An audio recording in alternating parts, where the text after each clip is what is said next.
Dando continuidade ao Compassion Eating, que é o curso de transtornos alimentares, que fala de várias questões e, por fim, a gente fala um pouquinho do que é o tratamento pelo treino de habilidades de compaixão, né? Então, por isso o nome Compassion Eating. Esse curso faz parte do projeto Cuidar com Paixão, que é informações, né, confiáveis, tratamento simples, mostrando que a gente pode se unir. Então, os cuidadores unidos e informados das desordens afetivas e relacionadas. A tentativa aqui é diminuir estigma e preconceito nas questões de saúde mental, do adoecimento mental, e buscar espalhar compaixão como uma opção de tratamento e prevenção. Hoje a gente fala dos transtornos alimentares, os principais tipos, os principais conceitos, os diagnósticos e opções de tratamento disponíveis. Então, o módulo 4, a gente fala de transtornos alimentares. Então, a gente entra agora em psiquiatria. Então, a gente falou de obesidade, que é uma doença clínica, com algumas opções de tratamento, cirurgia bariátrica e agora transtornos alimentares no campo da psiquiatria. Vamos pensar qual a relação que a gente tem desde muito cedo com o comer. Então, comer, se alimentar, se nutrir é uma das atividades mais importantes da vida de qualquer pessoa. Vai pontuar sua vida familiar, sua vida social, vai promover, nutrir e assegurar o seu bem-estar, seu equilíbrio não só fisiológico, corporal, mas também seu equilíbrio psicológico. Em geral, a alimentação não apresenta nenhum problema. Normalmente é um curso tranquilo, mas às vezes não é. Então, nem sempre é uma fonte de alegria e prazer. Então, algumas questões alimentares, às vezes, começam muito cedo. E é interessante a gente pensar como que esse caminho que poderia ser prazeroso e tranquilo, né? Que seria a amamentação, os primeiros anos de alimentação, de papinha, e poderia ser alegre e feliz, às vezes não é. Então, desde muito pequenas, algumas crianças que têm muita dificuldades para comer e não dá para a gente explicar só pelo diagnóstico, só pelos termos médicos, né? Então, muitas vezes a mãe inventa muita coisa, decora o prato, faz aviãozinho e nada disso funciona. Então, o que a gente tem que é grave e preocupante desde a infância é a obesidade. Então, essa ideia de que um bebê fofinho, cheio de dobrinhas é bom, eventualmente ele esteja equivocado. Então, desde muito cedo, as crianças já estão se alimentando, se nutrindo de uma forma menos pelo afeto, carinho e atenção e muito mais concretamente pelo número de calorias ingeridas, né?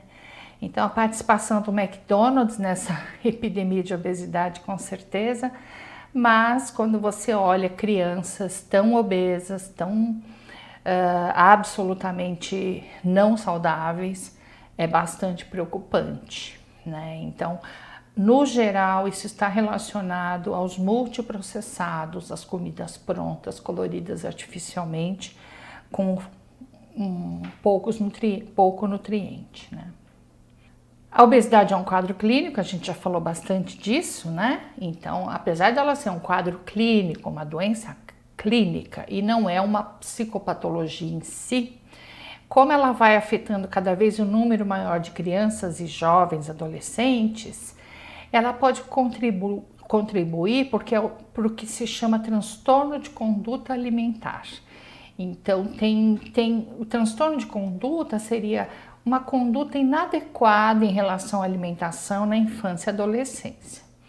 Então, de novo, né, estamos caminhando para um mundo em que a obesidade se torna o normal. Então, o fofinho normalmente não é um fofinho, ele já é um obeso. Qual o problema de ser obeso? Na infância, na primeira infância, quando a criança está indo para a escola, se socializando fora do contexto da família, é quando as crianças percebem o efeito de ser obeso, de estar acima do peso, de não ser aceito pelo grupo. E aí começa a existir uma preocupação em fazer dieta e perder peso. E o mundo vai mudando, né? Então os ícones de beleza também eles vão sendo alterados e a obesidade vai fazendo parte do dia a dia cada vez mais. Pensando em transtornos alimentares da primeira infância, isso já dá para perceber mais ou menos logo cedo, né? Então, um dos mais interessantes é a gente falar do transtorno de pica, que é quando uma pessoa ingere substâncias sem nenhum valor nutritivo. Aqui na literatura, eles vão dizer que às vezes está relacionado com retardo mental ou alguma dificuldade de desenvolvimento importante. Mais para frente a gente fala do diagnóstico em mais detalhes. E mericismo, que é uma regurgitação voluntária. Então, a criança está comendo, mastigando, é como se ela vomitasse um pouco e ela engole de novo. É no mínimo assim, estranho, né? Mas ela mastiga, cospe um pouco, mastiga de novo. Então, pensando isso no primeiro ano de vida, muitas vezes é associado a algum grau de retardo mental. Então, esse é o transtorno de alimentação ou transtorno das condutas alimentares. Então, você já percebe que tem uma criança que se comporta de um jeito um pouquinho diferente. As manifestações podem ser bem variadas, né? Então, como que dá para perceber se isso está acontecendo? A criança não ganha nem perde peso. Então, se é uma criança que está sendo acompanhada pelo pediatra, na curva de peso e altura, isso aparece muito claramente. Então, é uma questão de inadequação das calorias ingeridas ou de fato essa criança está se alimentando muito mal e ela não vem seguindo a curva, né?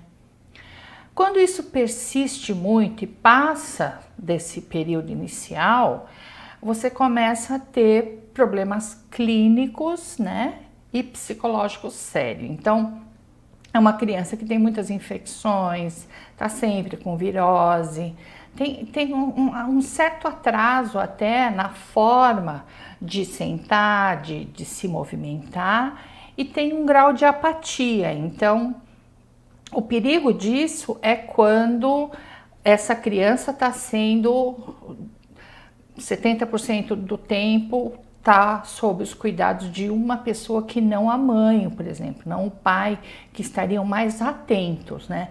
Então, quando uma mãe sai para trabalhar e volta à noite e não vê essa criança em ação, vê essa criança dormindo, talvez isso pode passar mais, assim, de uma forma não perceptível, e é importante ter esse acompanhamento com o pediatra, né?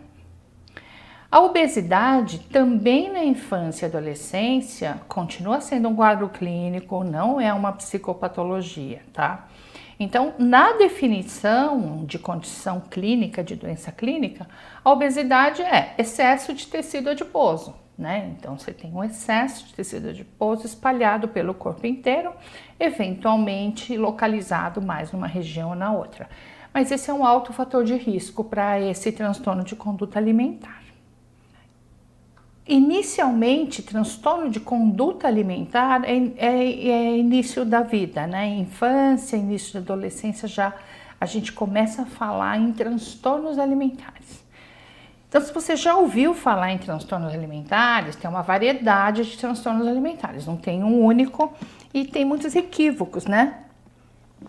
No senso comum. E aí a ideia aqui é esclarecer, para isso a gente traz o diagnóstico oficial, digamos assim, né? Então vamos tentar deixar mais claro o que são os transtornos alimentares. são distúrbios psiquiátricos graves que acometem principalmente adolescentes e mulheres jovens. Isso é o que está na literatura, isso é o que está nos livros. Se a gente voltar lá para 2008, 2010, talvez sim, talvez a gente pudesse falar mais em meninas jovens, mulheres jovens, na proporção de 10 mulheres para um homem.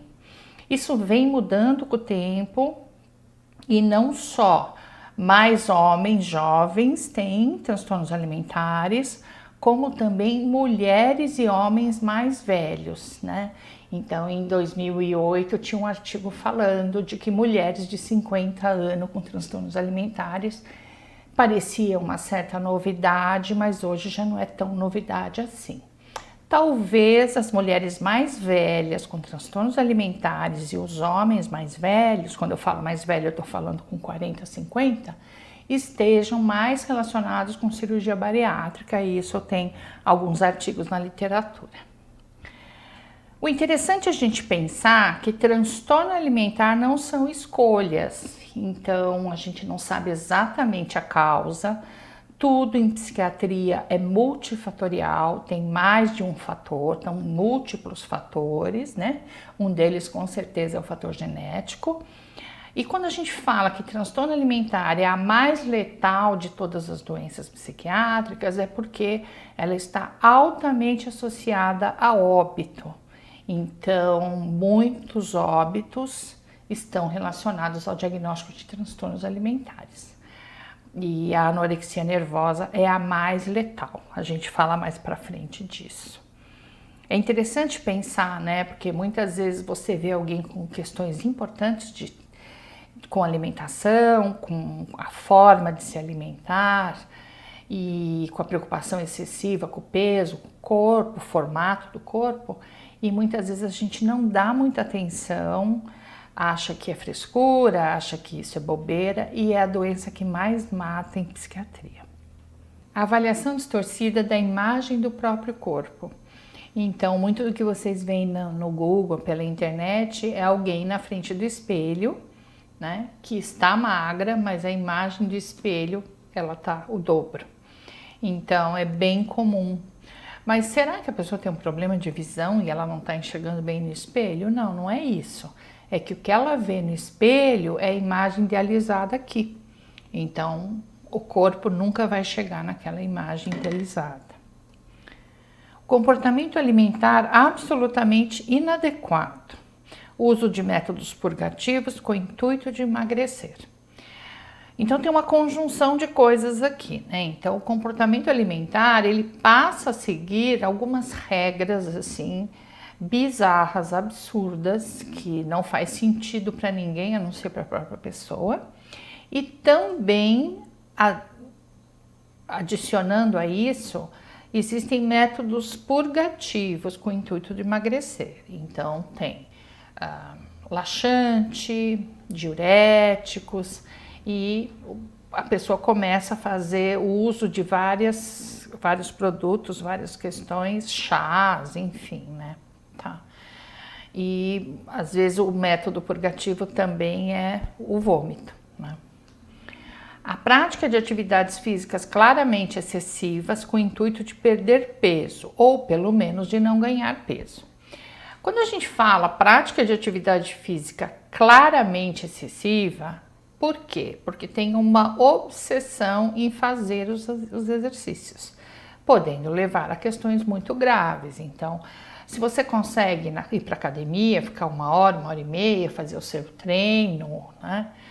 Aqui no caso a gente está falando de quem fica numa academia 3, 4 horas diariamente, ou alguém que vai fazer uma caminhada e caminha por 3, 4 horas. Então, claramente é excessivo, né? E aí começa a ser prejudicial para a saúde. Ainda são raros no sentido de percentualmente comparando com outras doenças, tá? Mas o que a gente sabe é que há um aumento de transtorno alimentar, especialmente nas sociedades mais industrializadas. São quadros psicopatológicos de difícil tratamento.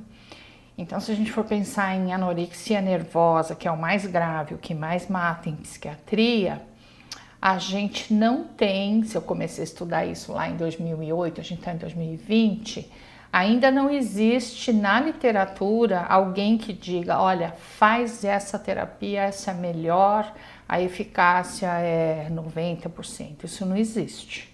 Então, mesmo que temos de evidência que tem uma eficácia, ela ainda não é suficiente para dar conta do que temos de quadros graves, gravíssimos, internações, morte e muitas vezes suicídio. Atinge todas as raças, então não é algo que diferencia mais a raça ou a etnia, né? Mais do que isso, também independe da condição socioeconômica. Então, não é por falta de informação ou por falta de recurso de se alimentar assim ou assado que alguém vai ter transtorno alimentar. Ainda é mais prevalente em mulheres do que homens, né? 10 mulheres para cada homem. Se fala já em 8:2, talvez até mais homens, porque de alguma forma os homens também começaram a buscar mais tratamento. Então, quando a gente fala que transtorno alimentar é raro, isso é por conta de pesquisa, de pessoas que procuram tratamento. Mas quantas pessoas fazem dietas, vomitam, tomam laxante e nunca procuraram tratamento? Então, não está registrado isso, né? E os homens, inicialmente, homem procurando tratamento para transtorno alimentar, principalmente se fosse anorexia nervosa ligada à magreza, era mais associada à escolha sexual, né? A questão de ser gay ou não. Hoje mudou muito isso, então de alguma forma os homens procuram mais tratamento. A etiologia é a causa de uma doença, tá? Então, por exemplo, se você tem uma pneumonia, a causa é aquela bactéria. Então, a causa é conhecida, portanto, o tratamento é conhecido. Então, a gente chama isso de doença. Como aqui na causa não existe uma causa e uma forma de tratar essa causa, então a gente fala que é uma etiologia complexa, multifatorial, porque integra vários fatores. Então, há vários motivos, várias causas, várias formas de adoecer pelo transtorno alimentar, tá? Um deles é a questão genética. E como é que a gente sabe se é genético ou não é genético? A maioria dos estudos para diferenciar vai estudar gêmeos. Então, gêmeos idênticos ao nascimento, que crescem no mesmo ambiente, crescem na mesma condição, você entende como um irmão gêmeo representa e apresenta a mesma coisa. Também estudos com gêmeos separados no nascimento. Aí eles foram criados em países diferentes, com famílias diferentes, e nunca um soube que tinha um irmão gêmeo. Então, quando esses gêmeos são reencontrados com 30, 40 anos, eles também vão estudar o que eles têm de igual, apesar de viverem em países e famílias com hábitos e costumes diferentes. Também exames de neuroimagem, que vão ajudar muito a gente a entender o que é da estrutura do cérebro, tá? Tem também questões físicas, né? Então, neurotransmissores, a comorbidade, a presença de transtorno alimentar junto com outro transtorno psiquiátrico. É interessante isso porque eu discordo de muito do que se fala em transtorno alimentar desde 2009 até hoje. Por quê? Porque eu nunca tratei alguém, seja lá na instituição quanto no consultório, ninguém que tivesse um transtorno alimentar puro. Então, como que alguém busca tratamento? Como a família percebe que alguém, sua filha, seu filho está doente, ou um filho percebe que a sua mãe está doente, quando a pessoa cai em depressão. Então, geralmente a depressão é o maior alerta para alguém procurar ajuda. É alguém que de repente não sai de casa, não toma banho, não escova dente, e aí a família fica desesperada e procura ajuda, ou porque tentou um suicídio, a família procura ajuda. Então, essa ideia de que tem outros transtornos psiquiátricos não é uma simples ideia. Eu nunca vi alguém puro, só transtorno alimentar. Também questões psicológicas, né? A própria personalidade, o traço de personalidade da pessoa, como é a dinâmica dessa família, como são as relações interpessoais, as questões de poder, os segredos familiares e também como foi a infância. Então não tem como a gente separar, isso tem a ver com psicologia do desenvolvimento, né? Então como que alguém deixaria de comer a ponto de morrer por isso, ou o oposto, alguém que só come e morre por isso, né?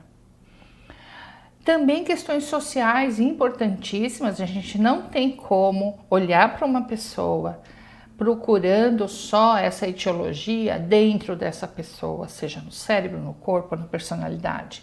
Mas a gente tem questões sociais importantíssimas, que é a ditadura da magreza, né?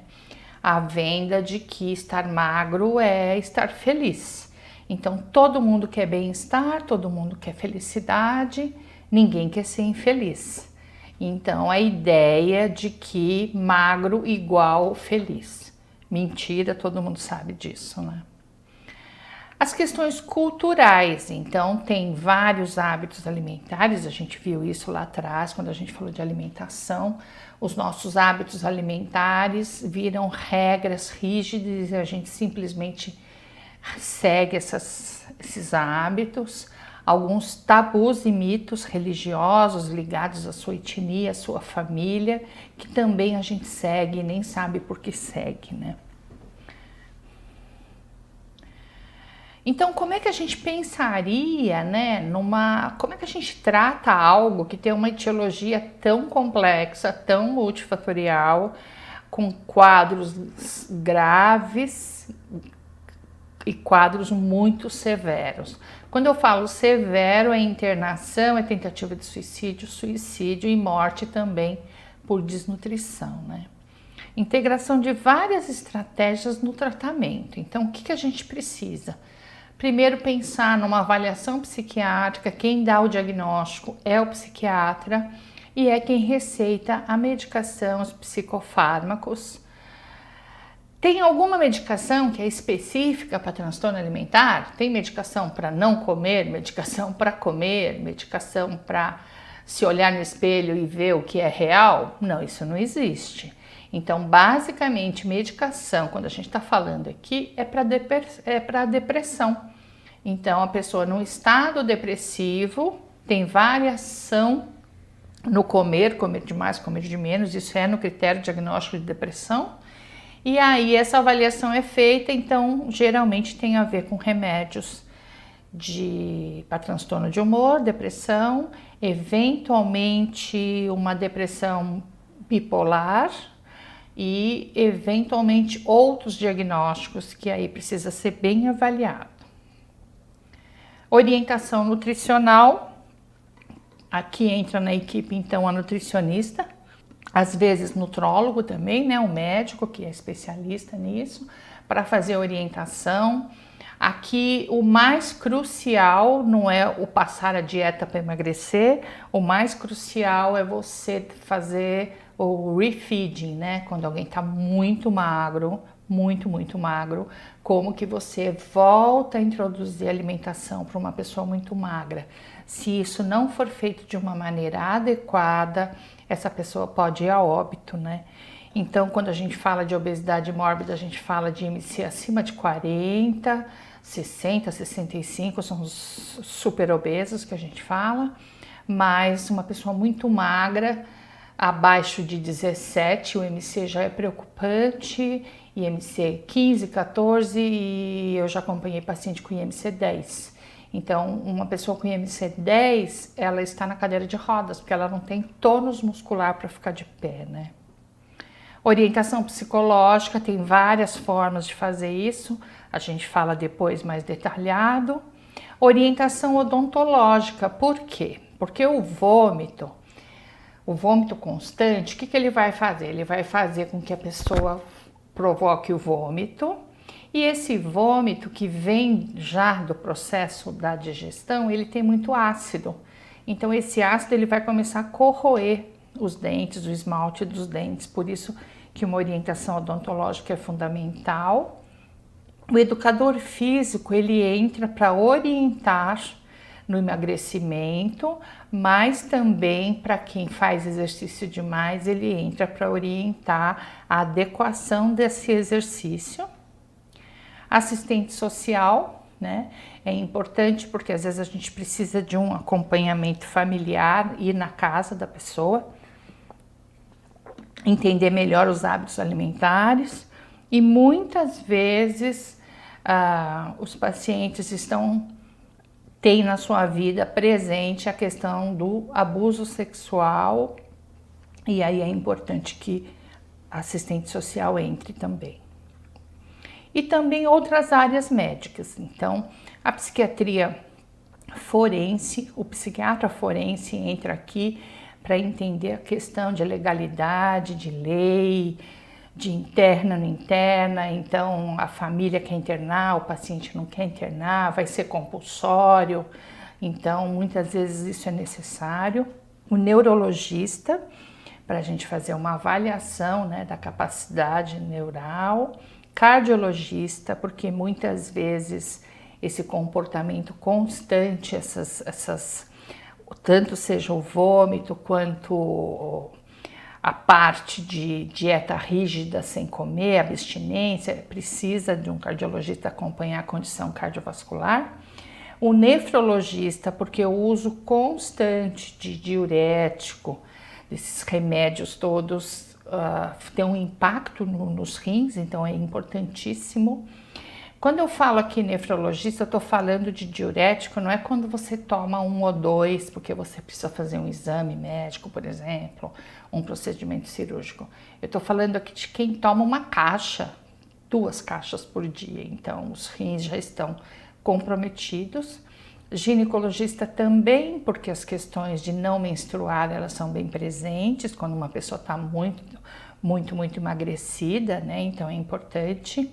Endocrinologista, por quê? Porque dietas, efeito sanfona, automedicação tem um impacto muito grande em todo o sistema endócrino.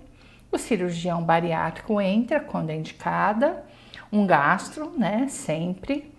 Oncologista, por quê? Porque é muito comum câncer boca, esôfago, de tanto vômito, né? Então, o vômito constante, ele provoca, não é incomum a gente ter questões de câncer de faringe e esôfago. E quando eu falo alguém que vomita muito, estou falando que é alguém que vomita 2 vezes por dia, estou falando de alguém que vomita 15, 20 vezes por dia. Então é como se a vida da pessoa fosse vomitar e limpar e esconder. Então chega uma hora que o corpo vai responder de uma forma doentia mesmo, porque ele não dá conta. Ortopedista, a mesma coisa, né? Por conta dessas questões todas de dieta, de não comer simplesmente, não se saber se cuidar, a gente tem questões graves relacionadas a ossos. Então, como que a psicologia entra, né, numa equipe multidisciplinar para tratamento de transtornos alimentares, principalmente com psicoeducação, que é um pouco o projeto Cuidar, como é que a gente vai cuidar dessas pessoas, informar, né, explicar, repetir, explicar de novo, é um incansável trabalho, porque o trabalho na mídia vem de magreza, vende remédio, vende tudo que você imaginar, mas quase tudo que você vê de imagem tem Photoshop, né? Na vida real, o espelho da sua casa não usa Photoshop, então precisa de psicoeducação para a pessoa entender.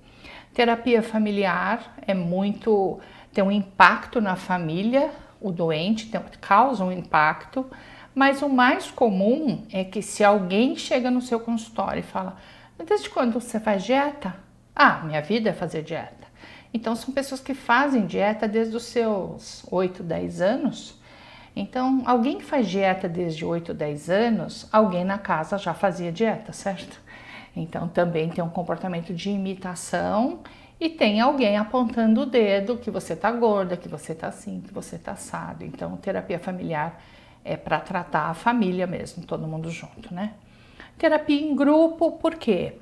Aí tem os dois blocos, né? Terapia individual, terapia em grupo, porque muitas vezes a terapia individual ela vai dar conta das questões dessa pessoa. Só que com a complexidade da etiologia do transtorno alimentar, apesar dessa complexidade, ao longo dos anos, o que a gente percebe? Que tem vários pontos em comum. Então, tem vários pontos em comum em relação à família, em relação aos hábitos, aos costumes e às próprias crenças e as comparações com o corpo ideal. Então, na terapia em grupo, qual é a grande vantagem de terapia em grupo? É que você relativiza, você ganha perspectiva de onde você está perto das outras pessoas.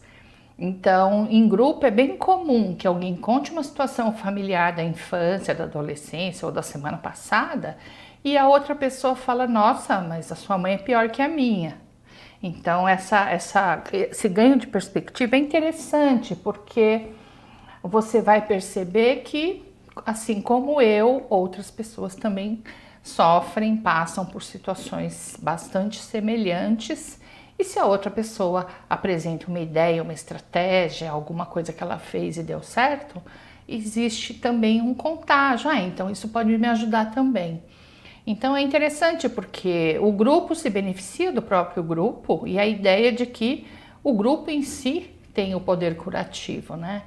Então, às vezes você conta uma experiência sua que você acha que aconteceu por acaso, foi uma bobeira. Na semana que vem a pessoa chega e fala: olha, eu fiz aquilo que você fez, deu certo. Então também tem um empoderamento das estratégias de todo mundo do grupo, é muito legal. E uma avaliação neuropsicológica, então muitas vezes existe já um comprometimento cognitivo e essa avaliação neuropsicológica é meio um tira-teima, né? Quer dizer, são outras estratégias de você fazer um laudo para entender o que está acontecendo mesmo em termos de estrutura cognitiva. E muitas vezes, uma avaliação neuropsicológica, o laudo é usado para a gente fazer um diagnóstico diferencial em psiquiatria. Então, é importante. Como é que é a classificação no DSM-5? O DSM-5 é o Manual Estatístico e Diagnóstico, na sua 5ª edição, publicado pela Associação de Psiquiatria Americana. Essa nova versão é de 2013 e aí traz algumas mudanças. Oficialmente, PICA é um transtorno de ruminação, transtorno alimentar restritivo e evitativo, anorexia nervosa, bulimia nervosa, transtorno de compulsão alimentar e outro transtorno alimentar não especificado e transtorno alimentar não especificado. Então, quando nenhum diagnóstico você consegue fechar, você fala: é TANI, é transtorno alimentar não especificado, e a grande maioria cai aqui no TANI. A mudança mais importante é que o transtorno de compulsão alimentar, antes do DSM-5, era conhecido como transtorno de compulsão alimentar periódica.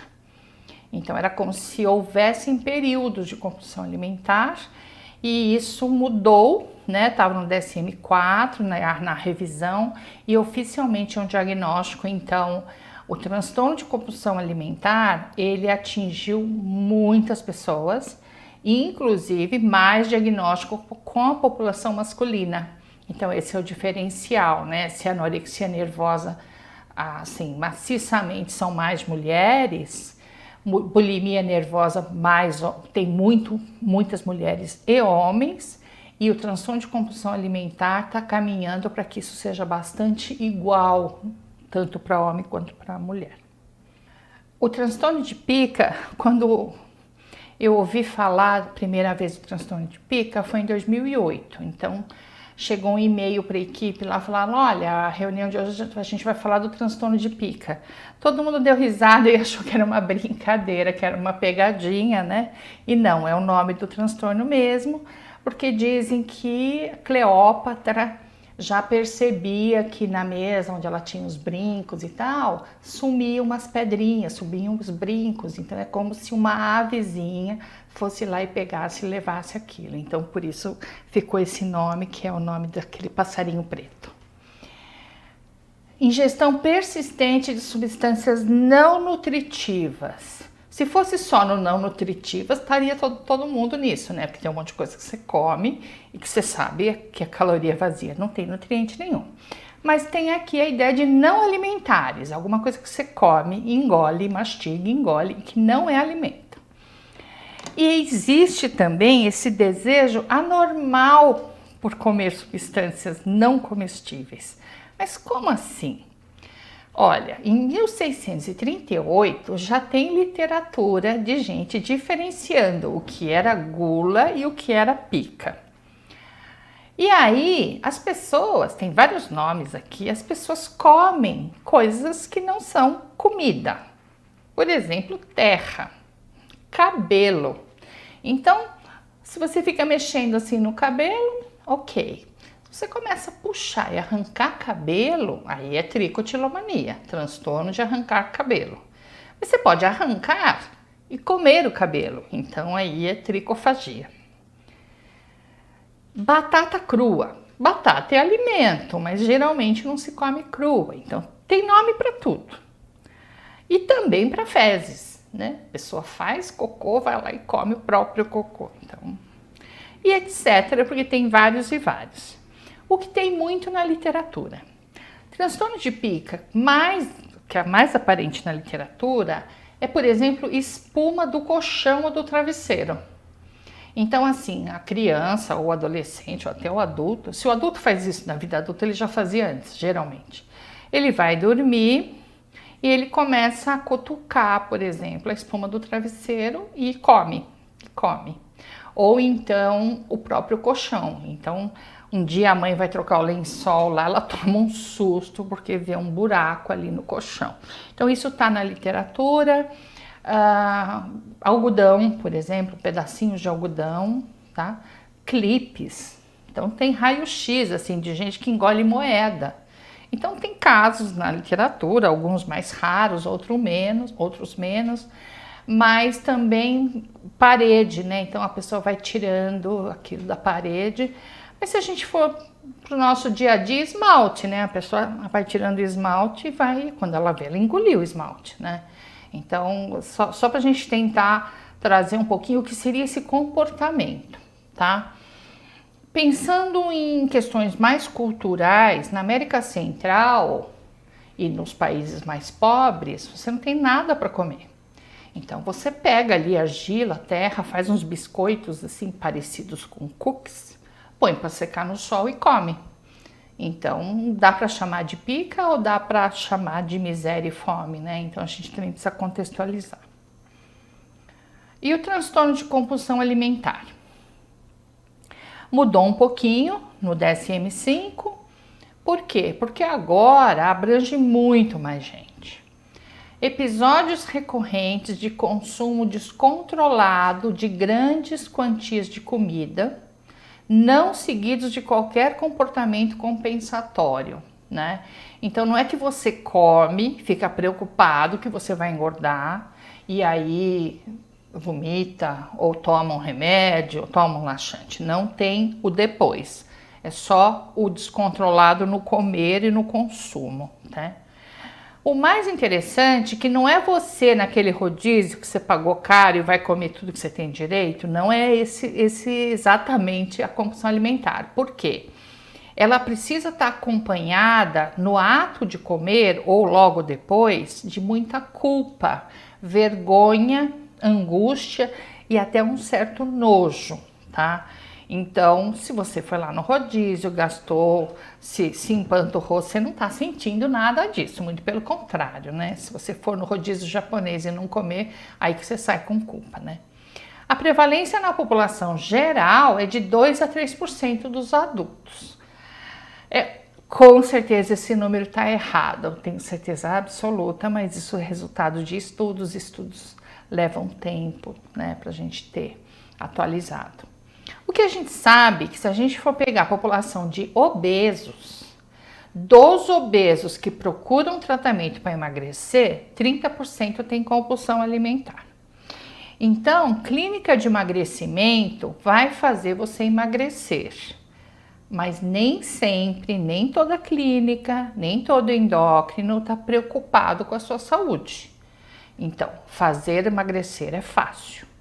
Tratar compulsão alimentar é bem mais complexo. Síndrome do comer noturno não é identificado ainda como diagnóstico, mas já tem muitos casos clínicos na literatura, já tem publicações. E aí, como é que eu entendo o que é a síndrome do comer noturno? A ideia de que há uma anorexia matutina e uma hiperfagia vespertina ou noturna. Gente, aqui a palavra anorexia em si não é o diagnóstico. O diagnóstico é anorexia nervosa, tá? E bulimia em si também não é doença, então é bulimia nervosa. Então, se vocês veem na televisão, vocês veem um monte de gente falando, as pessoas falam anorexia. Anorexia é só uma palavra, então eu estou usando aqui, ó. Anorexia matutina. Quer dizer que de manhã você não tem fome e não come nada, ok? E à tarde ou à noite você tem um quadro de hiperfagia. Hiperfagia é o quê? Comer um volume, uma quantidade maior do que o normal, entre aspas. A ideia da síndrome do comer noturno é que muitas vezes ela é desencadeada pelo estresse. Difícil pensar, né, que um ato de compulsão alimentar seja desencadeado por outra coisa que não estresse e angústia, enfim. A prevalência na população adulta, na literatura diz 1,5%, com certeza é muito mais do que isso. Prevalência entre obesos é 10% dos obesos têm síndrome do comer noturno. Então, quem ataca a geladeira no meio da noite e chega no dia seguinte, tá aquela bagunça na geladeira, quem convive com esse obeso ou não da síndrome do comer noturno, não é só 10%, também é bem mais. E quase 30% de síndrome do comer noturno após a cirurgia bariátrica, tá? Então, já emagreceu, já chegou no peso-alvo, chega à noite, acorda, vai lá, ataca o armário, ataca a geladeira. O interessante pensar que, assim, dos pacientes que eu já atendi que tinham síndrome do comer noturno claramente, é aquela pessoa que faz tudo lindo, maravilhoso ao longo do dia. O café da manhã é lindo, tira foto, posta. O almoço é aquele bonitinho, contou calorias, tá tudo lindo. Só que aí não posta depois da meia-noite. Então as desgraceiras e as bizarrices da madrugada ninguém posta porque tem vergonha, culpa, o que caracteriza o próprio diagnóstico. Ortorexia, também a ideia aqui são várias formas da gente se preocupar com o que a gente come. Uma delas é você se preocupar demais com a procedência do alimento, o tipo do alimento e a escolha que você faz. E a gente vai ficar então obstinado em escolher, comprar e preparar. Obstinado é a palavra para dizer que não é só uma escolha, é uma obstinação. Então, eu escolho o melhor, compro o melhor no melhor lugar e preparo da melhor forma. Então, é um excesso de controle, de seletividade, por isso ortorexia, e leva ao quê? Um isolamento social, porque você não vai encontrar a casa de alguém, ou restaurante, ou um outro lugar que faça tão bem quanto você. Então, talvez seja assim a forma mais assim severa de controle via a comida. Vigorexia é a prática de exercícios físicos de forma contínua e exagerada. Então, quando o exercício físico vira algo absolutamente ortodoxo, compulsivo, voraz. Então, já existia uma hipervalorização do corpo, uma preocupação com a forma física, com a performance, e isso vira quase um fanatismo. Então, tudo que a pessoa fala, do mesmo jeito que na ortorexia, tudo que a pessoa fala tem a ver com comida, onde comprou, onde não comprou, que marca, ingrediente, como faz, como não faz, é só você dar uma passeada aí pelo Google, você vai achar isso de montão. E esse fanatismo pela escolha da comida, aqui é o fanatismo pela atividade física. Qual é a melhor? Qual o tempo? Então hoje você pode estar na sua bike fazendo CrossFit e ligado no software no mundo inteiro. Então você está competindo com essas outras pessoas, né? Então é viciante mesmo, isso pode virar um fanatismo. Drancorexia. Muitas vezes isso acontece pós-bariátrica, tá? Eu já vi esses quadros muito pós-bariátrico. De novo a palavra anorexia aqui, né? Então, anorexia alcoólica, que a pessoa, em português seria aqui, e em espanhol seria ebriorexia. Então, você substitui comida por bebida, né? Mas não é volume grande não, porque principalmente pós-bariátrico, como você tem um espaço muito pequeno, se você tinha um volume de estômago assim, você podia tomar 1 litro de vinho. Mas se você tem um estômago agora assim, que cabe 300 ml, uma taça de vinho é muito. Então existe assim, é mais fácil de se embriagar, digamos assim, né? Aqui está invertida a letrinha. Cerca de 30% dos pacientes que têm anorexia nervosa fazem uso de álcool, porque é muito prazeroso, né? Dá uma certa letargia, assim, funciona bastante para diminuir estresse e acaba sendo uma forma de enfrentamento, né? E aí a fatorexia, né? Fat, gordo em inglês, né? Fatorexia, que seria o oposto da anorexia nervosa. Então, a pessoa está obesa, se olha no espelho e o espelho está mais magro do que a pessoa, né? Então, quando eu estava preparando essa aula, minha filha falou assim, é a gordelícia, que é a expressão que você usa quando alguém está gorda, está obesa, mas age naturalmente, se acha linda e parece que está magra. Talvez seja um pouquinho isso, né, que está na literatura. Aqui é uma representação esquemática de como a gente poderia pensar qual o fator de risco, qual a natureza social, psicossocial para as doenças de transtornos alimentares, especificamente anorexia nervosa e bulimia nervosa, né? Então, se a gente pensar que quais são os principais sintomas dos transtornos alimentares, a gente pode pensar, primeiro, um ideal sociocultural de magreza. Todo mundo concorda comigo que é vendida essa ideia, né, de que magro igual feliz, tá?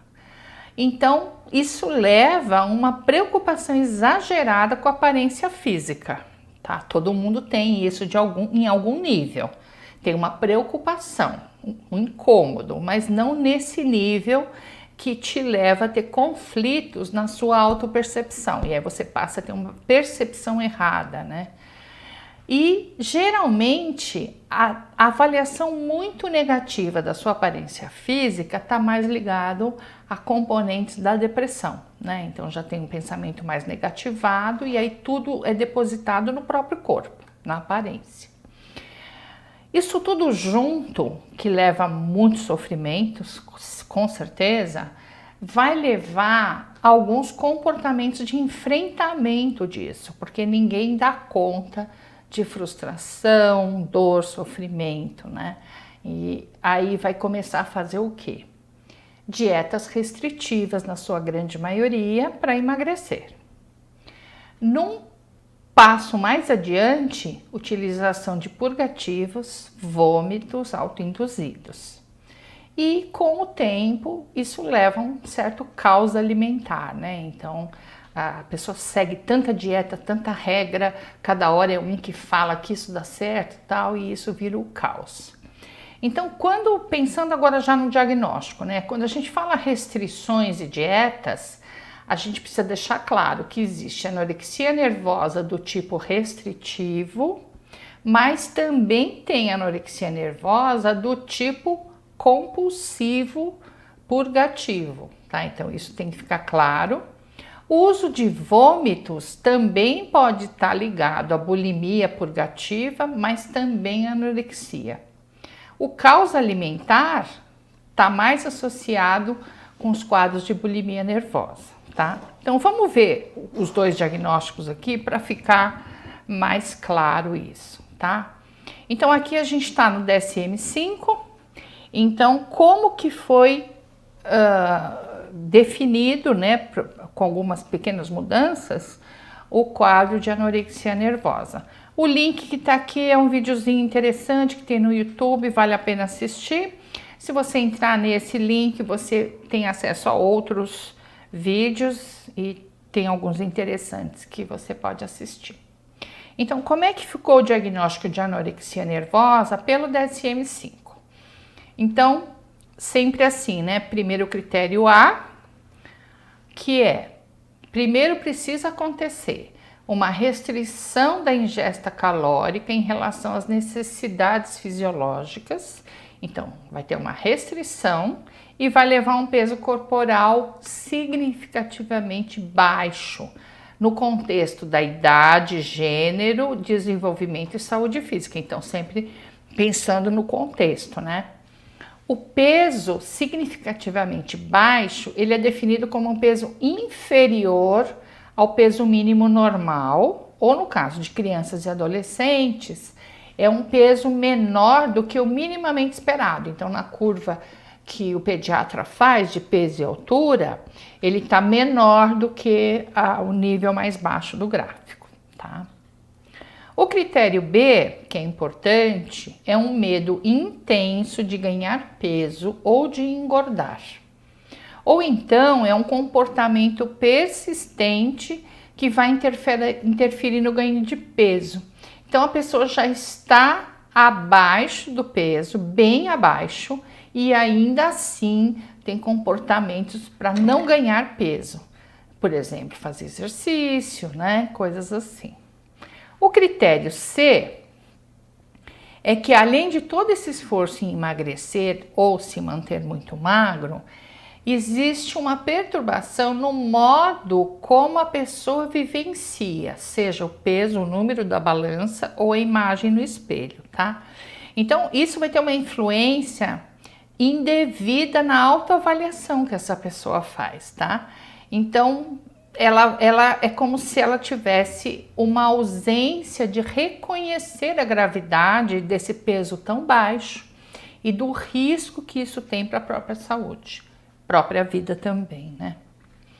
Então aqui é interessante a gente pensar que o diagnóstico de anorexia nervosa, ele tem os dois tipos, porque muita gente fala assim, mas anorexia é o que não come e bulimia é o que vomita. Não. Nos dois diagnósticos, você pode ter o tipo que restringe, não consome, e o tipo que tem a compulsão alimentar e vai purgar depois, tá? Então, isso é importante. Então, como é que a gente sabe se é restritivo? Se nos últimos 3 meses, a pessoa não se envolveu em episódios recorrentes de compulsão alimentar ou não teve um comportamento purgativo. Purgativo é vômito autoinduzido, uso de laxante, diurético ou enemas. Esse subtipo descreve apresentações nas quais a perda de peso já foi conseguida com dieta, com jejum e exercício excessivo. Então, o tipo restritivo é o que jejua, é o que faz dieta, né? E agora o que tá mais na moda que é o fasting, né? Então a pessoa fica, não é mais a palavra jejum, ninguém usa hoje o pessoal fala fasting, faz de 10 horas, de 12 horas, tem gente que faz de dia inteiro, sem ser o jejum pelas questões religiosas, né? E o tipo anorexia nervosa do tipo compulsão alimentar purgativa, nos últimos 3 meses, a pessoa teria que ter feito episódios de compulsão alimentar e depois purgar, tá? Então, a diferença é que com a anorexia nervosa, quando a gente fala de compulsão alimentar, é o que a gente chama de compulsão alimentar subjetiva. Por quê? É um volume que representa uma compulsão para aquela pessoa. Então, para alguém que come uma folha de alface e uma rodela de tomate, se ela comer 5 rodelas de tomate, isso representa uma compulsão. Para você não, para você que come normal, põe 4 rodelas de tomate ali. Então, as descrições de compulsão alimentar, elas variam muito de uma pessoa para outra. Então, desde uma panela que estava em cima do fogão, e aí você põe tudo em cima e come tudo, que seria o jantar de 5 pessoas, uma única pessoa come. Quando a gente fala de compulsão alimentar e anorexia nervosa, é bem diferente, porque aí os volumes são bem menores. O CID-10 é o Cadastro Internacional de Doenças, também é outra forma, né, da gente entender diagnóstico. Aqui vai dizer de uma forma um pouco mais simples, né, do que o DSM-5. Então, vamos ver. Critérios A, B, C, D e E. Critério A. Perda ou incapacidade de ganhar peso, levando a um índice inferior a pelo menos 15% do peso normal ou do peso esperado, considerando, obviamente, a idade e a altura dessa pessoa. Tá? Então, não é só que a pessoa perdeu peso, ela também não consegue ganhar peso. A perda do peso é provocada pela própria pessoa, que evita os alimentos que engordam. Então, tem uma série de regras do que não pode. Ah, não pode porque engorda, tá? O C é a percepção que eu tenho de mim mesma como sendo muito gorda, com medo de engordar, e aí eu imponho um peso limite muito baixo. É o extremo do controle da vida, né? Então eu vou de fato controlar, olhar na balança, saber quanto eu peso. E aqui, assim, a questão da variação de peso aqui não é em quilos, gente. Isso aqui, às vezes assim, nossa, eu engordei 10 gramas. Então tem a ver com a acurácia da própria balança, enfim, mas a pessoa fica super depressiva porque engordou 100 gramas, por exemplo, tá? D. A presença de um transtorno endócrino difuso do eixo hipotálamo, hipófise e gônada, com amenorreia na mulher e perda de interesse sexual e impotência no homem. Então tem as questões mesmo de menstruação, de interesse sexual e eventualmente de impotência sexual. E o E é que o critério A e B não tem a ver com bulimia nervosa para você poder dizer que é anorexia nervosa, tá? Outras informações de uma forma mais ampla e não estritamente a forma de se dar o diagnóstico. É uma busca incessante pela magreza, essa é a característica. Medo mórbido em ganhar peso, mesmo estando com peso abaixo ou no limite aceitável. Então, essa busca incessante, incansável, tá? Existe também uma distorção na maneira que a pessoa percebe o próprio corpo, então é importante perceber a perturbação significativa com a forma corporal. Nas mulheres pós-menarca, quer dizer, nas mulheres que já tiveram sua primeira menstruação, uma amenorreia por 3 meses. Esse é um diagnóstico mais controverso, caiu agora no DSM-5, mas ainda é interessante pensar que alguém está tão magra que não menstrua mais. Então, perguntar isso, né? Saber há quantos meses alguém está sem menstruar. E voltando ao IMC, abaixo de 17,5. Também é contestável você usar só o IMC, mas geralmente abaixo de 17,5, mais todas as outras questões apresentadas, já se tem um quadro mais preocupante, critério para internação, inclusive. Elas se acham gordas e mostram-se insatisfeitas com seu peso e se recusam a comer. Aqui eu falo elas, porque na sua maioria são mulheres, mas elas ou eles. Aqui de novo, deixando claro, pode ter os 2 tipos, anorexia nervosa restritiva ou anorexia nervosa purgativa. Existe uma rigidez e um controle excessivo, e uma onipotência ao acreditar que, ao controlar o peso, controle as próprias emoções, a própria vida. Então, fica muito evidente isso, né? Que uma pessoa deposita todos os seus anseios e desejos no controle do próprio corpo, do peso. A distorção da imagem corporal é a insatisfação, a ideia, né, de que a insatisfação com outros aspectos da vida dessa pessoa vão recair no próprio corpo. Então eu me recuso a comer e eu tenho controle do meu próprio corpo. Geralmente tem a ver com não ter controle de mais nada, e aí eu controlo o corpo. A obsessão pelo ideal da magreza, pensamentos irracionais. Então, não aceita nenhuma evidência sobre a gravidade da sua condição. Então, não é uma questão de falta de informação, de condição cognitiva de entendimento, né? Ou ligado à falta de estudo, pobreza, falta de acesso à informação, não é isso. É de fato um pensamento obsessivo e é muito difícil a gente mudar, simplesmente mudar o pensamento. Prevalência de meio a quase 4% da população geral, eventualmente esteja mais para os 4% do que para o meio, né? Tá. Se a gente for pensar num ano, né, em 100 mil mulheres ou 100 mil homens, seriam 18 mulheres para 3 homens, então muito mais mulheres do que homens. Se sabe que houve um aumento expressivo de anorexia nervosa, pensando em década de 50 até década de 80, por conta de industrialização, mundo industrializado.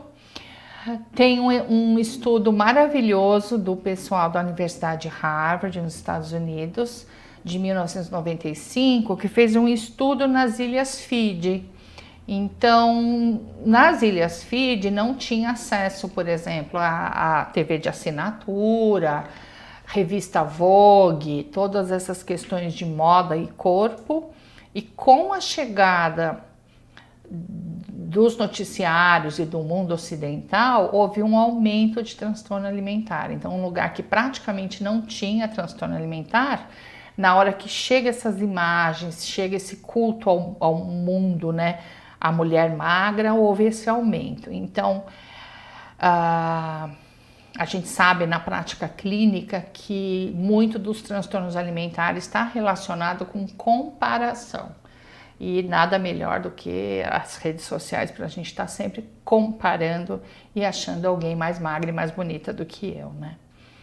As profissões que exigem magreza, e aí a gente não precisa estar falando necessariamente do modelo genético, mas do modelo mais social. Então, modelos no geral, bailarinos, jockeys que se pesam antes da prova, ciclista, ginasta, né? Então, boxeadores também, né? Que se pesam antes da prova, define categoria. Então, isso também a gente percebeu que foi tendo um aumento de procura de tratamento por profissionais homens ligado à sua atividade profissional.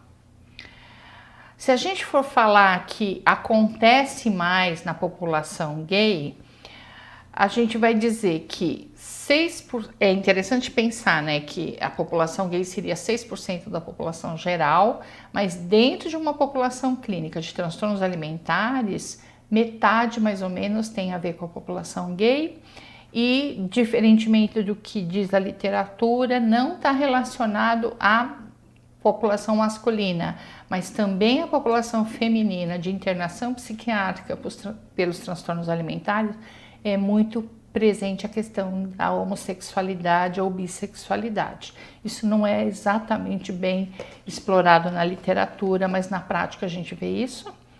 E tem outros sinais e sintomas que vai mostrando esse quadro grave de anorexia nervosa. Por exemplo, irritabilidade, constipação, intolerância ao frio, hiperatividade, dor abdominal, distúrbios do sono, todos os que você imaginar, cefaleia, tontura, letargia.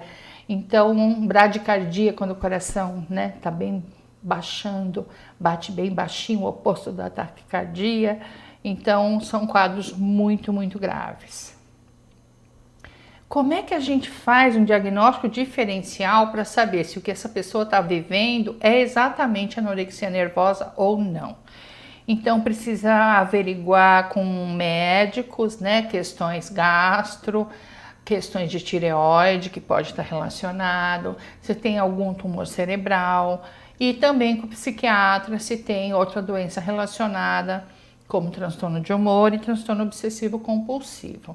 Às vezes uma pessoa ela se torna muito magra, mas pelo toque, por ter várias regras de alimento que não pode misturar um com o outro e tal, mas está relacionado mais a transtorno obsessivo compulsivo do que o transtorno alimentar em si, a anorexia nervosa. Já vi vários pacientes com esse perfil. A evolução é bem variável, então vamos pensar.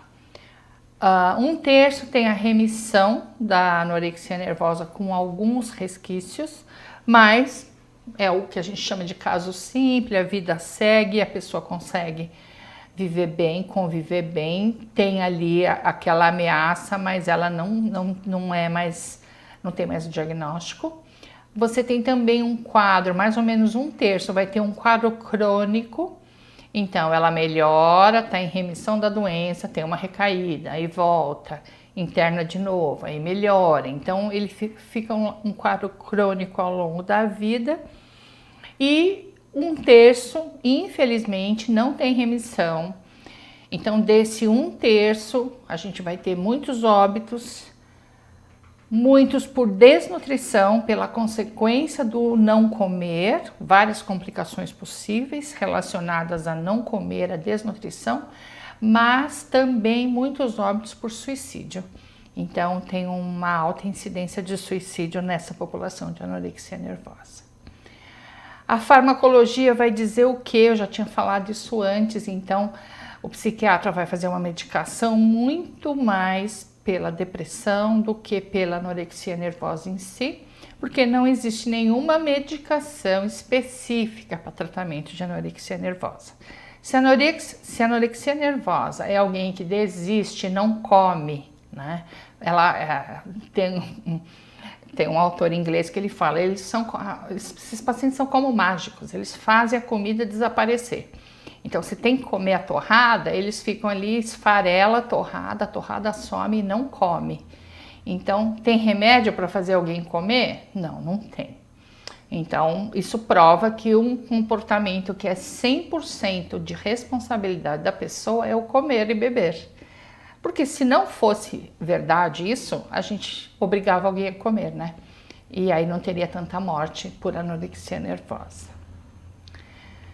A terapia nutricional, na fase aguda, sim, aquilo que eu falei, que é super importante recuperar o peso e reduzir os sintomas mais nucleares do próprio diagnóstico, que é a restrição alimentar, a distorção, a purgação, tá? Não é tão simples, acho que a parte mais complexa é provar para alguém que restrição alimentar e purgação não é um bom caminho, não é o caminho da saúde, né? Tá? Então, como é que a gente poderia pensar em terapia nutricional? Primeiro, pensar num padrão, estrutura da refeição, número de refeições por dia, os horários, o consumo, né? Qual o volume, qual o adequado nutricionalmente, e uma mudança de atitude em relação aos alimentos. Então, todos os sentimentos associados ao alimento deveriam ser trabalhados. Essa é a parte do psicólogo, né? E alteração de fâneros, né? Que é tudo ligado ao corpo de uma pessoa que é visível. Então, se você olhar para alguém muito emagrecido, provavelmente com diagnóstico de anorexia nervosa, você vai ver pele não tem vida, tá pálida, tá seca, sem brilho. Tem lanugo, tem uma certa penugem, como se pudesse proteger, né, dar um pouco de calor para essa pessoa. O cabelo tá ralo, tá fino, tá opaco, quebra muito fácil. As unhas quebram, as unhas não crescem. Então tem vários sinais de o quanto um corpo está comprometido pela anorexia nervosa. E fora as questões metabólicas, né, que aí o médico faz um exame de sangue, ele vê várias questões muito graves. O médico endócrino é sempre importante na equipe, porque tem questões muito sérias. Se começou muito cedo, muito na adolescência, as características sexuais secundárias também são comprometidas, né? Volume de seio, menstruação e outras questões hormonais. Também questões ósseas importantes, né? Então, quanto mais tempo uma mulher fica sem menstruar, maior é o risco ósseo de sequelas a longo prazo, né? Então, tudo que você imaginar de osteoporose, osteopenia. E 30% dessas pacientes têm questões importantes de anemia. Complicações clínicas. De todos os transtornos psiquiátricos, a anorexia é que apresenta a maior mortalidade. Só pela anorexia nervosa, só pela desnutrição, também pela insuficiência renal, as questões cardiovasculares, e se fala em torno de 21% por suicídio. É como se quase 1/3 dos pacientes com anorexia nervosa morressem por suicídio. É muito triste, é muito sério e poderia ser diferente, né? Quais as estratégias e os comportamentos compensatórios de alguém que tem anorexia nervosa? Como é que você poderia ligar um alerta e começar a perceber se alguém que você convive já está indo para esse caminho, já vive isso e eventualmente ninguém percebeu? Porque até chegar no tratamento demora alguns anos, né? Não é algo que alguém percebe de cara. Então, por exemplo, dietas da moda.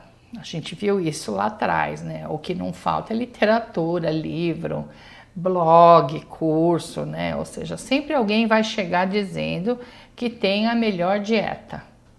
Então, como dieta não funciona, a coisa vai ficando complicada, né? Mas alguém vai diminuir a ingesta total de alimentos. Vai explicar, vai dizer porquê, vai dizer a regra, mas diminui a ingesta. Reduz alimentos calóricos ou então faz jejum completo. E aí você percebe que tem alguma coisa acontecendo já no ambiente, né? Mastiga lentamente ou mais do que isso, né? Esfarela e faz o alimento virar pó, virar mágico. Esconde ou guarda, né? Então, muitas vezes esconde alimento, porque não pode estar na minha frente, se estiver na minha frente eu vou comer, ou então guarda e come escondido depois, num episódio de compulsão alimentar. Por isso que a anorexia nervosa também tem compulsão e tem vômito depois. Realiza rituais alimentares, então alguém que senta para comer, mas tem N rituais de como corta, como a cor da comida, essa não pode encostar naquela comida, tem muitas regras. A pessoa está mais assim, interessada e se importa mais com o ritual do que exatamente com o comer, o mastigar e o gostar. É bem comum que a pessoa passe a ter um interesse muito grande por culinária, por receitas no geral, e é essa pessoa que acaba meio pegando a responsabilidade de cuidar da despensa, de ir no supermercado, porque aí vai escolher os melhores alimentos, né? Então vai no supermercado, treina as receitas, né? No YouTube tem milhares de gente ensinando receitas e receitas. Prepara os alimentos, mas não prova. Então é aquela pessoa que faz, vê o outro comer, insiste para que o outro coma, mas ela não come. Então é como se eu comesse vendo você comer, isso é um comportamento bem presente.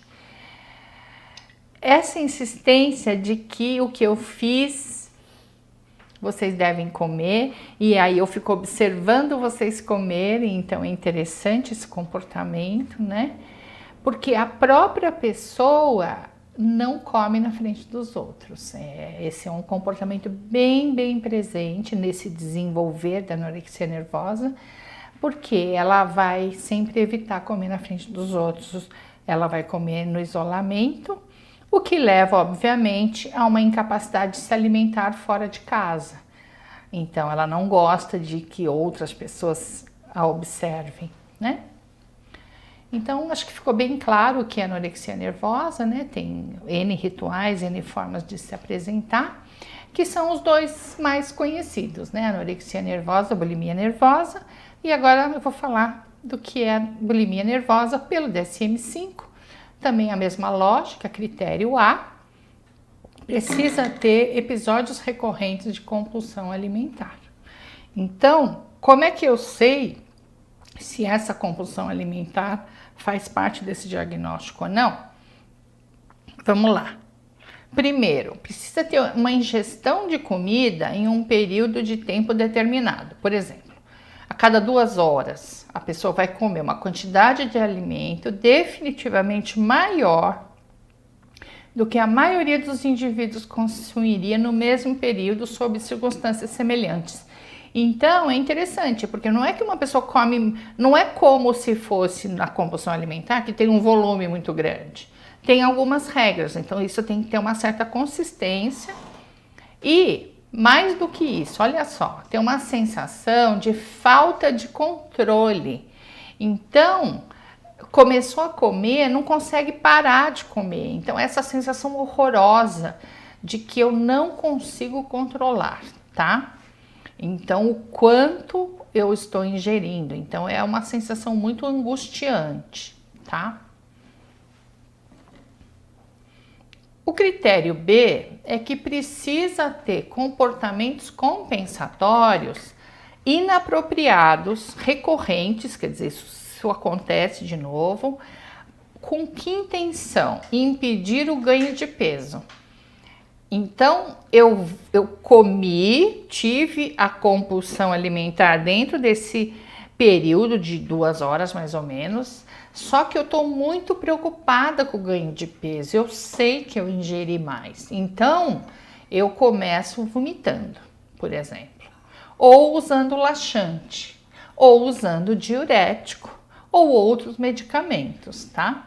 Ou vou fazer exercício em excesso. Então, geralmente, quando você fala anorexia nervosa, é alguém que está abaixo do peso, ou claramente abaixo de peso.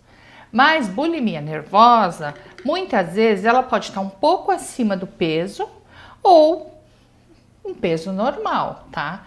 Então, o que acontece?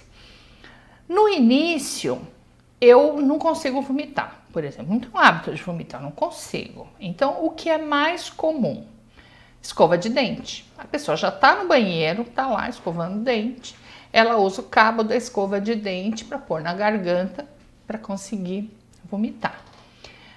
Algumas pessoas usam o dedo. Então vai colocar o dedo na garganta, dá aquela agonia e vomita.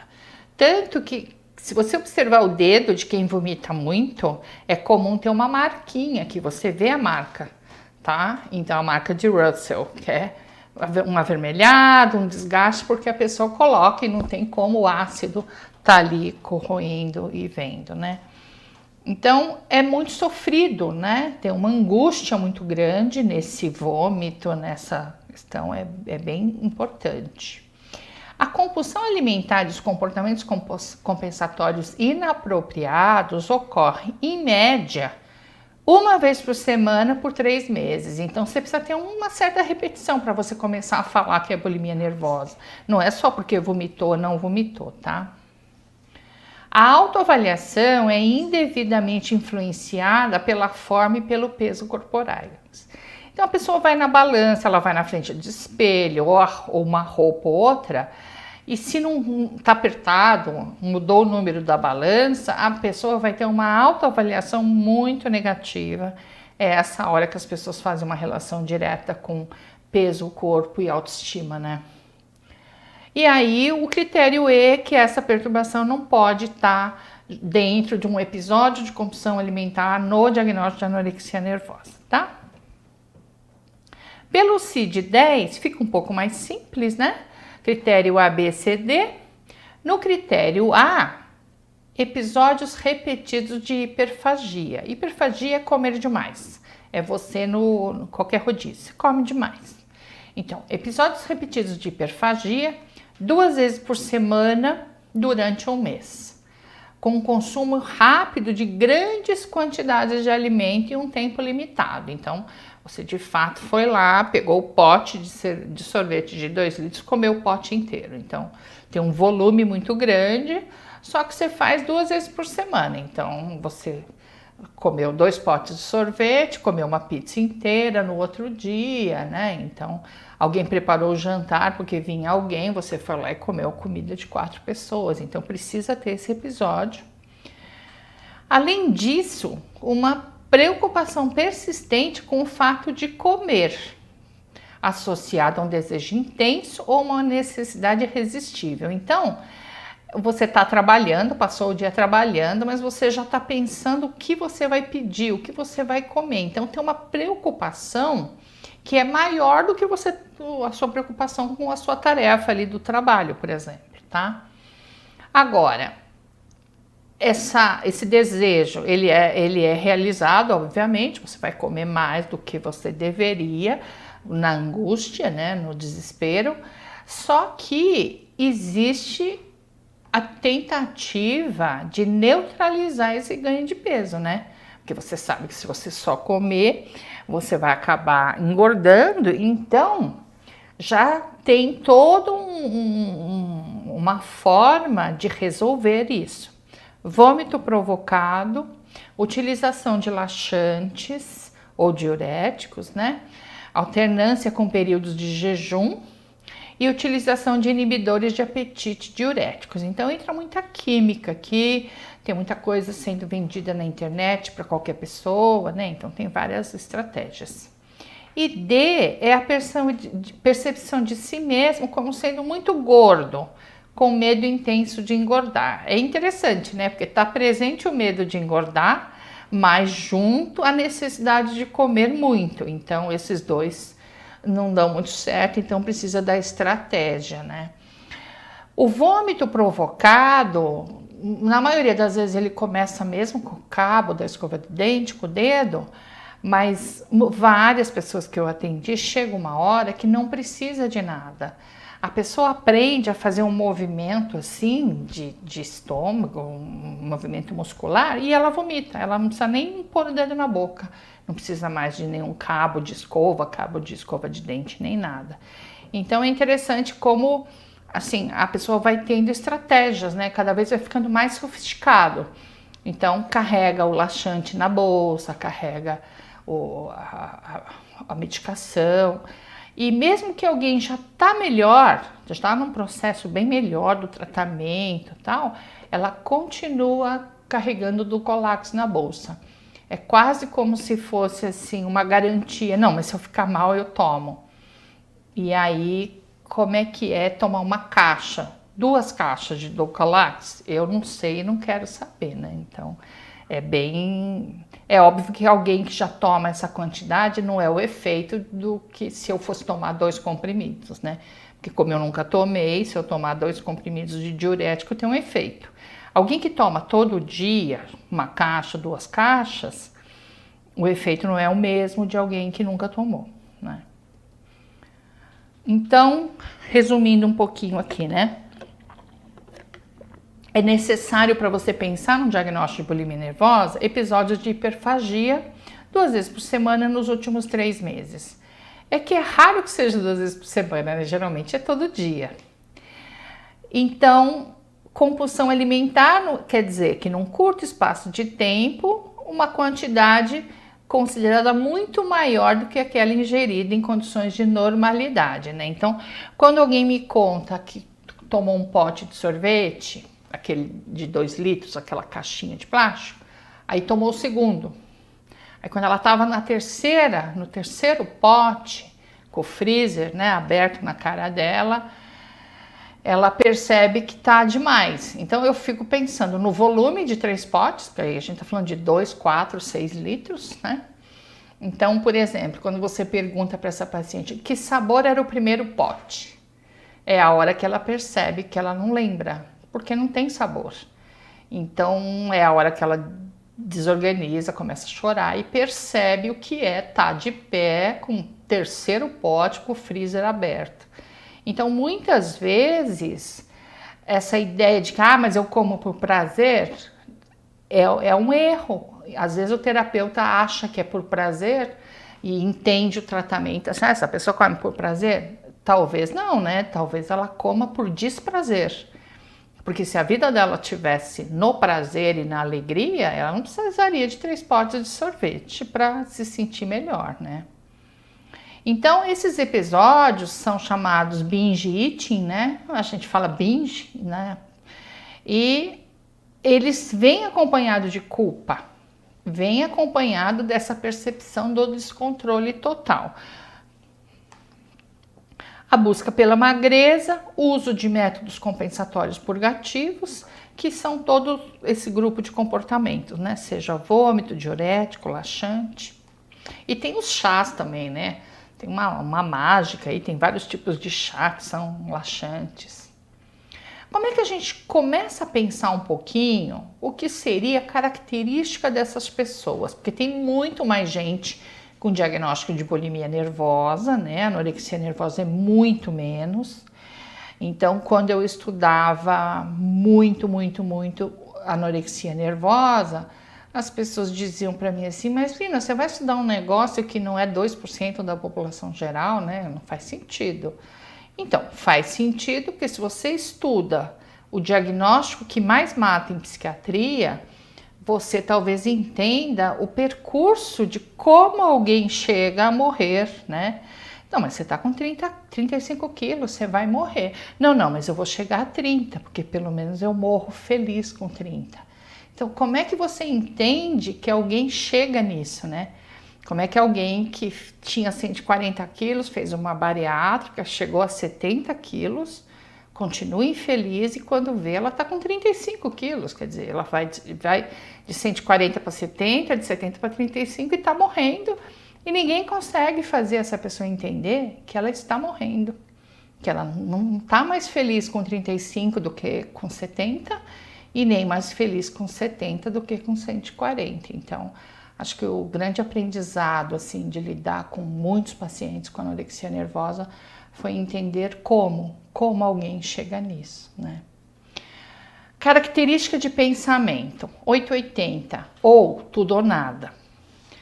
Porque ao não conseguir se controlar, a grande dificuldade está em ter padrões alimentares mais regulares. Então, o que é marcado a bulimia nervosa, no geral, o comportamento é de impulsividade e descontrole. Isso é marcante, assim, né? Por quê? O que se sabe é que se alguém restringe demais, faz muito jejum, de alguma forma ela acaba compensando esse jejum com episódios de compulsão alimentar. Gera culpa, gera purgação, frustração, impotência total e isso gera um ciclo, né, que se repete, é difícil da gente interromper. Prevalência da bulimia nervosa de 1 a 4% da população, com certeza é muito mais do que isso, tá? E esse diagnóstico de bulimia multiimpulsiva, ela não é exatamente estudada assim, puro, mas tem muita coisa na literatura falando de bulimia multiimpulsiva. Eu diria que a maioria dos pacientes que eu já atendi está nesse espectro de multiimpulsividade. Por quê? Além dos sintomas do diagnóstico da bulimia nervosa em si, esses pacientes também apresentam outros comportamentos impulsivos, tá? Por exemplo, abuso de álcool ou drogas, super presente. Aí, como é que a gente entende? Usa álcool e droga como reativa à bulimia nervosa ou o contrário? Aí precisa entender melhor. Muita tentativa de suicídio, né? Não suicídio em si, isso fica mais lá na anorexia nervosa, mas muita tentativa de suicídio de várias formas. E aí se questiona, né? Isso está relacionado com transtorno de personalidade borderline. Automutilação repetida, vários tipos de se automutilar, seja com estilete, seja com cortes, seja se queimando com cigarro, ponta de lápis, de lapiseira, são várias formas, tá? Transtorno de humor, depressão, transtorno de ansiedade e marcadamente uma desinibição sexual. Então, se você for pensar nos diagnósticos de amor patológico, sexo excessivo, é interessante pensar nessa composição, comorbidade. As parafilias, né, as questões sexuais mais bizarras, digamos assim, que traz muito sofrimento, né? Poderia ser, né, no transtorno bipolar, um quadro de hipermania, em que a pessoa está muito desinibida sexualmente. Cleptomania, né, que é roubar o que não é seu, furtar. Oniomania, que é compra excessiva. Tricotilomania, arrancar cabelo, arrancar sobrancelha. Para os homens também barba, né, puxar a barba.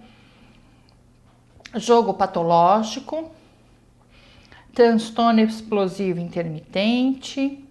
Então, dos casos do diagnóstico correto de bulimia nervosa, de 20 a 40% a gente vai falar em bulimia multiimpulsiva. Então, também na bulimia nervosa, eu posso afirmar a mesma coisa, ela nunca vem pura. Eu não conheço um diagnóstico de bulimia nervosa pura, que só tem a ver com alimentação e que não traz essa configuração aqui, né? E muitas vezes, ao separar e dar o diagnóstico separadamente, a gente continua tratando o sintoma e esquece de tratar a pessoa inteira, né? Essa é a minha grande crítica. E o curso da doença da bulimia nervosa, ele é mais crônico, mais grave, tem muitas recaídas e, obviamente, menor adesão ao tratamento, né? E aí não é o curso da bulimia nervosa, todos esses diagnósticos que eu falei para vocês também, o curso é mais grave, mais crônica, quanto mais multiimpulsivo for. Então é isso do que a gente tem sobre, ainda é esse tratamento que começou lá em 2010, do Fairbairn, e ainda são as evidências que temos no momento. O próximo módulo, módulo 5, é trazer um pouco mais uma experiência ligada a Paul Gilbert, da terapia focada na compaixão, e obviamente uma experiência aí de mais de uma década trabalhando com esse tema. E agora, depois do mestrado, depois de 2018, entendendo melhor o que é o Compassion Eating e como a gente pode trazer as habilidades de treino de compaixão para os transtornos alimentares. Isso não é uma pesquisa, a pesquisa que eu fiz foi com transtorno de estresse pós-traumático, mas dessa população, 60% tinha sobrepeso, obesidade, uns já tinham feito bariátrica, já tinham reganho. Então, é essa visão que vem lá desde 2008, de entender transtorno alimentar ligado a bullying, né? Bullying e transtornos alimentares, como isso está relacionado, como a comparação, competição e tudo isso recai no controle sobre o corpo, peso.